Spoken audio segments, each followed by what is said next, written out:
Hello people of the internet, welcome to episode 10 of Paint to Life, the YouTube channel where we take tiny plastic miniatures, throw some acrylic paint on them, and breathe life into them with storytelling, so that we might learn something new on the subject, or you might take it and use it as your own in your own campaign.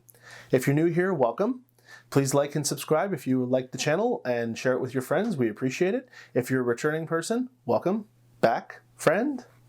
I'm GM Atank, let's get painting.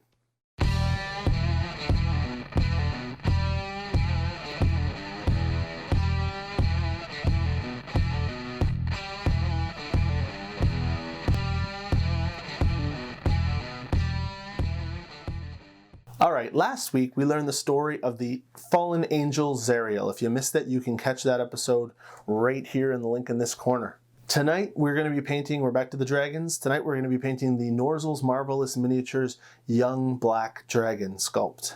Now black dragons have no natural enemies. They attack and kill almost anything unfortunate enough to stumble upon them. They have deep-socketed eyes and broad nasal openings, which give them almost skull-like appearance, which also gives them their nickname Skull Dragons. As they age, the acidic breath that they use continually through their life eats away at the flesh around their face, leaving thin layers of hide where flesh once was, further enhancing that skull-like visage. They have segmented horns that curve forward and down, unique amongst all dragons of their chromatic type and all dragons in general. They also have forked tongues, and they almost continually drip an acidic slime and drool from their mouths.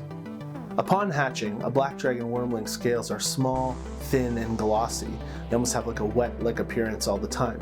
And as they age, these scales kind of mat out a bit so that they have just a subtle dark look to them, which helps them camouflage in the swamps and bogs that they make their homes. They like to hunt for red meat, which they'll often take and they'll break into chunks and leave in the swamp for days to almost pickle or ferment, which gives their layers an evil, rotten meat flesh smell and attracts flies and other kinds of swamp creatures that black dragon usually assimilate into servicing them. When it comes to treasure, black dragons are awfully fond of coins, especially of the gold variety. And while they can breathe underwater, they don't swim very often. They prefer more to wallow around in mud, using their black color as a camouflage and wait to ambush their prey. They're exceptional ambushers, especially when it is in a swampy or jungly or sometimes even foresty terrains. Now, if you find yourself fighting against a black dragon, know that, as I said, while all chromatic dragons are evil, black dragons are especially tyrannical and malicious, sadistic, psychopathic killers. They'll target the weakest enemies first in combat to bolster their self-confidence and potentially sow terror into the hearts of their opponents. Now, this actually gives you a bit of a double-edged sword in the advantage department. It's possible that the black dragon will take a prisoner alive, and you don't have very much time to get him back, because the black dragon is probably preparing a fiendish torture device or something that would create great agony for their victim. And it will give you a bit of a window to rescue them, but you certainly don't want to tarry. Finally, the black dragon's breath weapon is a line of acid which can corrode even the strongest metals. It ejects it at a distance of anywhere from 30 to 90 feet, and it's 10 feet in width. And anything that hits starts to slowly digest outside of the dragon's stomach, and then they'll just come around and eat it. So those are black dragons in general, but who is our black dragon tonight that we're painting? Let's find out. Our story begins in the country of Cormyr, in the city of Battlerise, named for the local hill atop which stands Castle Battlegate. A caravan is preparing to depart to the city of Arabel, the capital city. 4 wagons full of silks from Sembia and turnips grown in Battlerise are preparing to make the journey. 12 soldiers accompanying them, all flying the colors of House Margar, a white flag with a yellow cross on it. House Margar are the current occupants of Castle Battlegate. En route to Arabel, the men notice something on the side of the road. It appears to be a large creature about the size of a big dog, and they realize it for what it is. It's a small black dragon wormling. It appears wounded, and it starts to flee at the sight of them. So the men fire their crossbows at it. The caster amongst them narrowly misses it with a ray of fire, and they chase it off-road for about half a kilometer deeper into the swamp. It limps away, unable to fly, and finally lands foppishly into a puddle of water. The men approach, and they surround it to make the killing blow, when of course the water explodes and from it comes the great black beast. In 2 flybys, a flash of claw, tail, tooth, and acid, all 12 of the men are dead, and the battle is over. The mother dragon turns to her wormling and says, Hark Gukrek Tarura Mox ear. Jahan Koithi Ziak Iwak Vur Akik de Terry Batabo Vorastrix Ornla Tepoa Larita Wooks. The little one looks back at her mother and replies, Astahi Tibahad 3 Klel Sava Mi Si Gathris Ekes Itrasi Kua Omna. Here ti temet, Wooks Regulin Ekes Ultrinian Dau Omenak. Then Mother grabs the bodies of 4 soldiers, 2 in each set of claws, armor still sizzling from the acid, and drags them into the water and disappears, her glowing red eyes beneath the surface. Now about 3 weeks pass, and back in Battlerise, word reaches House Margar that their caravan did not arrive at Arabel. So they dispatch 24 soldiers to go find out the fate of the caravan.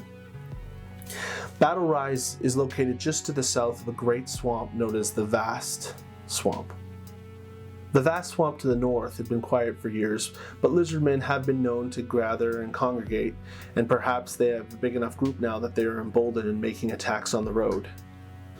Now about a 3-day ride from town, they find signs of where the caravan went off the road north into the swamp, and they decide to follow and do some investigating. About 4 or 5 kilometers in, they find a disgusting sight. Bodies bitten into pieces, floating in the swamp like a sick marinade. No sign of anyone left alive, and all the contents of the caravan scattered and destroyed. Suddenly, camouflage right by the edge of the water moved a young wormling. The men jumped back. For such a small creature, her ferocity was unmatched. She took to the air and swooped, biting at them, clawing at them, making some flybys, 1, 2, and the men were making a circle to try and protect themselves from her from the sky. As all their heads are cocked up, worrying about this tiny little wormling that's swooping in and out, nobody noticed Mother creeping out from the bog, this massive black dragon. And in one acidic breath, she struck 80% of them and dropped them to the ground. Kiwi Sia Skiron. Little One descended onto one of the survivors that was trying to crawl away and began to tear away the melting armor from his chest and tear the flesh and meat from his bones as he writhed in agony. She looked up at her mother for approval. Das Jaka Wu Gia Maka V Via Omanak. Tir Titor Wooks Regluin Ekes Eltrinian Dau Omenak. Now Mother, upon seeing the arms and armor and the standards that these men were carrying with the yellow cross on the white flag, she kind of came up with a plan, and she was very persuasive. She spent 3 days with 2 of the survivors, and she, you know what, I'm trying to keep the channel PG, so let's just say bad things happened. Yet a 3rd survivor, however, Arthur, he got to watch and enjoy the show, which, of course, I kid, he did not. But she was successful in convincing Arthur to happily go along with anything that she wanted him to do. So when Arthur returned to Battlerise, what a story he had to tell. I mean, they were right. They had been ambushed by lizard men, a whole bunch of them, and there were more, and they were planning an attack. And if they were going to do anything to protect Battlerise, House Margar had to act decisively and quickly. But while that was going on, Little One, frustrated at realizing that she was little more than a cog in her mother's machinations, well, she came up with a plan too. The scheming worm snuck away and erected a sign in the middle of the road written in common so that the approaching army would know of her mother's ambush attack plans. She figured the army could take care of her mother, and then Little One would inherit this territory. She'd make herself her own name. Maybe the Black Betrayer sounds good. So House Margar gathered an entire force together and marched into the west to end this threat against their little city and their people. Of course, when they saw the signpost on the road, they altered their plans accordingly. They would arrive with a little bit of a surprise of their own. The army, fully prepared, arrived at the spot in the bog. However, Mother did not jump out as planned. Mother did not jump out because Mother was not there. From under the surface water of the swamp, Little One was surprised to see troops surrounding her hiding place, Perhaps rangers had caught a glimpse of her location, so she dove down deep in the water through her secret escape tunnel that she had, where she was surprised yet again to find that the tunnel had been collapsed from the other side and that there was no escape. It was at that moment she felt the holding magic seizing her muscles, preventing her from moving. She was paralyzed. Then she felt the mystical energy force pulling at her, lifting her body out of the water. Unable to do anything, even open her mouth, she sat helpless as she was raised up, looking around to see all of the men staring at her. They surrounded her and chopped the little one into pieces. Mother did not intervene, because Mother was not there, nor did she have any intentions of being there. Discovering her daughter's treachery on the road was only a satisfying circumstance that allowed for some just desserts. No, Mother was flying around Castle Battlegate, dropping ropes of caustic death onto the few soldiers had been asked to stay behind to defend the castle while the army marched on her swamp. Then she would land, casually walk in, and collect tens of thousands of gold coins from the vault below the castle, take them, and fly back to a swamp to create a new lair. You see, Mother, whose real name is Blackheart, now sits, admiring her piles of gold, tenderly recounting the story of Little One to her new egg, which sits in a pit full of acid incubating like black dragon eggs do.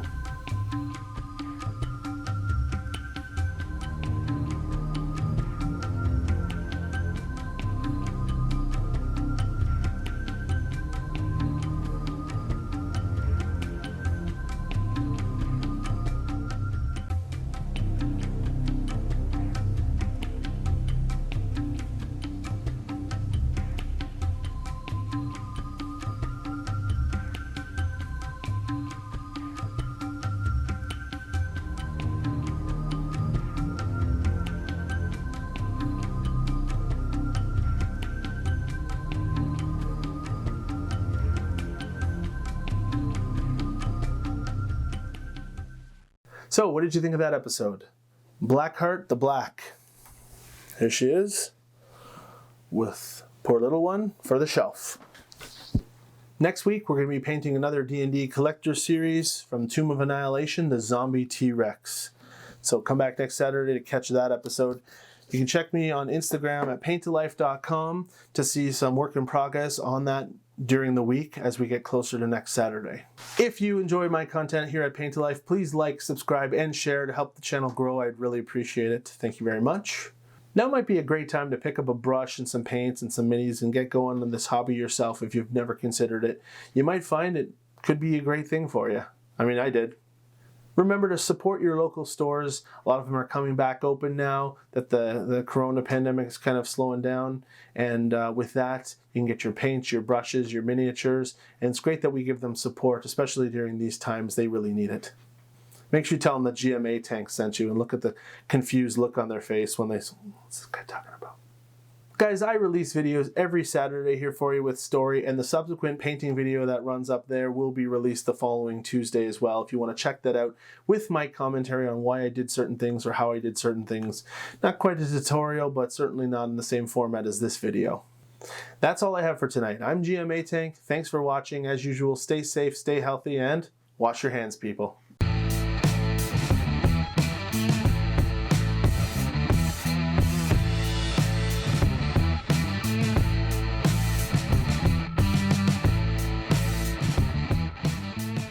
For the shelf.